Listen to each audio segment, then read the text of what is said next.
Madalas ka nila makikita rito, ma'am. Yes po, makita po kasi sa counter po ako naka. Yes. Ma'am, single po kayo. Yes po, single. Yun po, yun lang po yung tanong, ma'am. Ma'am, baka pwedeng invite niyo po sila sa Pablos. Punta na po kayo dito sa Pablos at i-try po ang aming masarap na food and of course, yung bestseller po namin ng mga props. Salamat, ma'am. After namin maglibot sa ilang kilalang makabuluhang lugar dito sa may Angono, Rizal, finally ay pupuntahan naman namin ang isa sa pinagmamalaking kainan dito sa Angono, Rizal. Okay, we're here at Pablos. Bali, ito na yata yung last na destination at magmerienda lang kami. Wow naman. Pagpasok mo pa lang dito ay bubungad sa'yo ang napakalinis na kapaligiran. Isa pang kagandahan dito sa Pablos habang nag-aantay ka ng order ay pwede kang gumamit ng video, okay? Tinry ko pa nga kumanta rito na siyang naging dahilan ng malakas na pagbuhos ng ulan.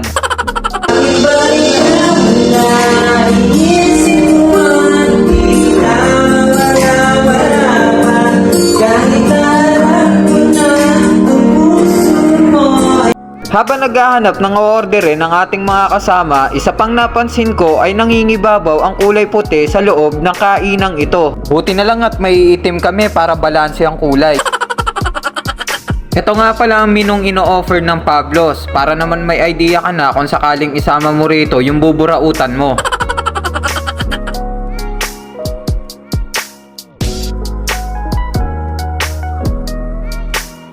Ilang saglit pa nga ay nagdatingan na ang mga in-order naming pagkain.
Hi ma'am, ano po pangalan nila? I'm Joyce po.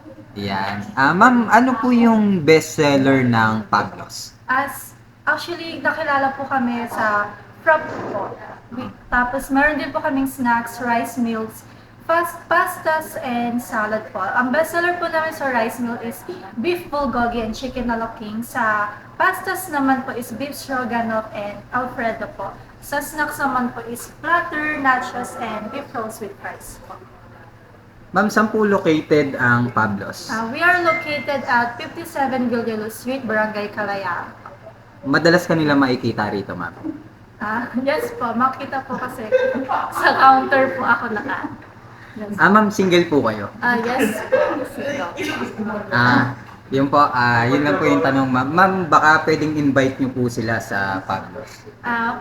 Punta na po kayo dito sa Pablos at i-try po ang aming masarap na food and of course, yung bestseller po namin ng mga props. Salamat, ma'am. So yun mga kapatsulito, bali kasama natin yung owner ng Pablos, si Sir Erwin. So sir, kailan po na-establish yung Pablos? Na-establish po ang Pablos June 2021. Sir, paano po nabuo yung Pablos? Sa umpisa po, dahil pandemic po nung time na yun, nung umpisa po puro delivery kami, sarado po to.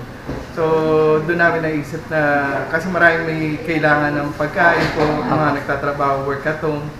So kaya po kami nag-offer ng delivery service ng mga pagkain po. Lalo po dito sa mga kababayan natin sa amin.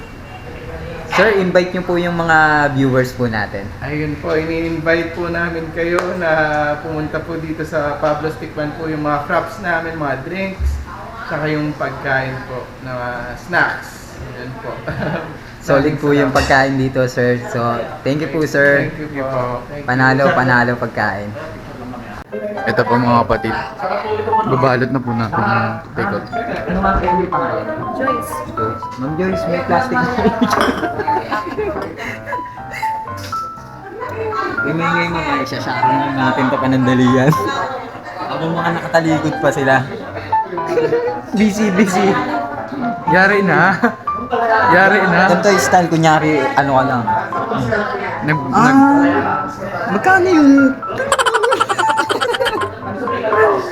Ano yan, para di ka makopya. busy po. Habang nagpapabalot po si Kuya Pacho, busy po. Busy ang mga tao sa likod. Ma'am, thank you, mama. Natin lang to, mama. Salamat po.